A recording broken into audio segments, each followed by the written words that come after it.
Har sat na ten min hwal vel ka zin na thalera ya lungai chum pui ka ta azing chi ma selal pa one chuan kyang cheng turi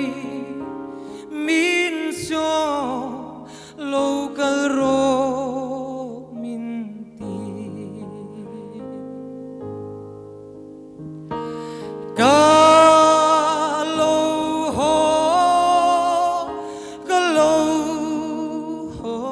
nge lấy sẽ ôm nụ tiếng chôn mi berano fa kalim top lova zai vora lalpa kalo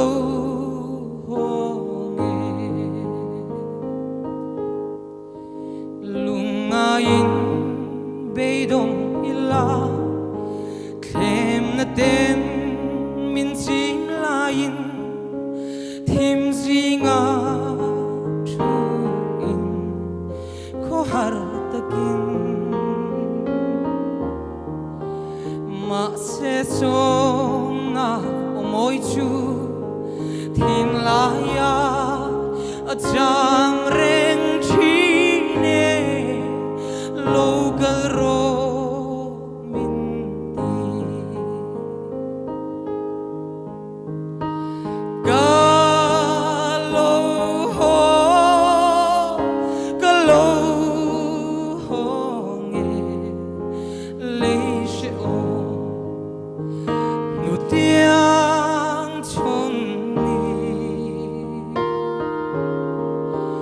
berano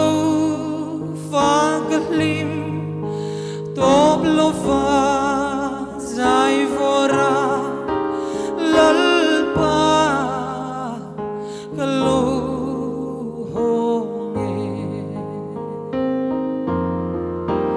har sat na mang an natin min ti buai le to lovang ril cham tui hal nat na shelovi lungai mi tui hula nuang zong zong kan nei ve kang ane kan thlen hun na chua